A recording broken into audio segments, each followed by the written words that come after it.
Bueno, sistema honetan bebai egin behar duguna da batzu zatitzaileak. Horretarako, egiten duguna da, ekuazio bakoitzean biderkatu zatitzaileen emekaterekin. Daukaguz ekuazio biak, zenbatuko ditugu bereizteko, eta hasiko gara lehenengo ekuazioarekin. Lehenengo ekuazioan ikusten dugu zatitzaileen arteko emekate 3 dala.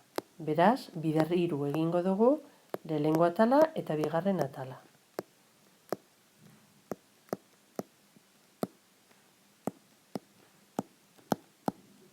Bider 3 egitean, 3 lehenengo zatikiarekin biderkatzen dugunean, 3 hori ezabatu egiten da. Ez dugu biderkatu behar, ze 3 zati 3 bat da. Gero, 3 biderkatzen dugu 3ekin. Eta berdin 3. 3 esan dugun moduan, ezabatzen da, beraz, x gehi bat geratzen da libre, aurrian ez dauko zer biderkatzeko, ez dauko ikurrik ez da biderkagairik, eta orduan geratzen da x gehi bat,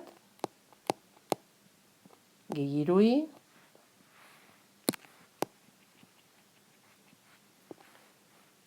ondo idatziko dugu, x gehi bat, gehi 3i, berdin 3. Eta aurreko ariketan esan dugun moduan, x eta y lehenengo atalian utzita, bigarren atalian geratuko da 3 ken bat. Beraz, 2. Hau da lehenengo ekuazioa. Lehenengo ekuazioa moldatu dugu oso modu simple honetan. Orain, egingo dugu bigarren ekuazioarekin antzeko zerbait. Hau da, emekate laudalez, bider 4 egin behar dugu atal biak. Lehenengo atala, x ken 3 zati 4 gehi 2i izan da, berdin 4 bider bat, ero bat bider 4. Orduan, 4 biderkatu behar dugu x ken 3 zati 4ekin, 4 biderkatu behar dugu 2irekin, eta bat bider 4, hor 4 geratuko da. Beraz daukagu 4x ken 12, parkatu ez, behitu ni konfundidu inaz. Zertarako egin dugu guzti hau? Ezabatzeko zatitzailea. Orduan, 4 eta 4, elkarrekin ezabatu etxen dira, zati 4 bat dalako. Beraz, orain geratzen da, x ken 3, gehi 4 bider 2i 8i, berdin 4. Orduan, x gehi 8i, berdin 4 gehi 3, berdin 7. Eta horrela geratzen da, bigarren ekuazioa. Oso modu simplean idatzita. Bueno, orduan, pizkat garbituko dugu, arbela, eta orain egingo duguna izango da, ebatzi sortudan sistema barri hau.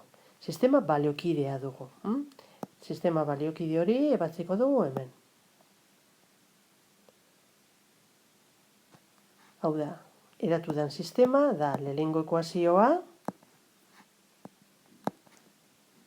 x gehi 3i berdin 2, eta bigarren ekuazioa, x gehi 8i berdin 7. Bueno, hemen oso horreza izango litzateke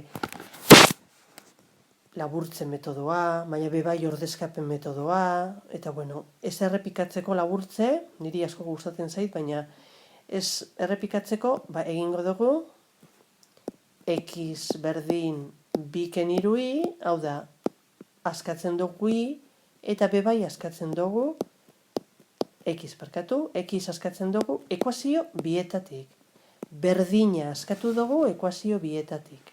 Beraz, berdinketa metodoak dino, berdindu behar ditugula, orain, xen adierazpen bi horiek. Hau da, hau izan bada x eta hau ere x bada, biak bardinak dira. Orduan, berdindu egiten ditugu, eta orain I bakantzeko, nik lehenengo atalian nahi dut euki.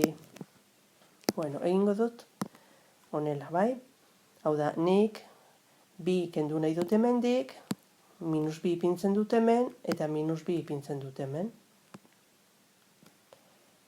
Eta minus 8i kendu nahi dut eskuinetik, beraz, gehi 8i egin behar dut hemen, eta gehi 8i egingo dut hemen ere bai. Horrela, lortzen dutena da,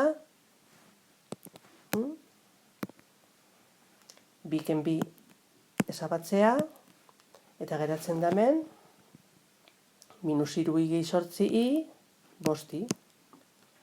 Eta eskuineko atalian, minus 8i gehi 8i ezabatzen dira, 7ken bi, bost. Bueno, hemen bostekin zatituta biak, azkenian lortzen duguna da, I berdin bat. Orduan, iren balioa badago, eta xena, nondik atarako dugu, adibidez, goiko adierazpen honetatik. X berdin bi ken iru bider bat. Hau da, bi ken iru berdin minus bat.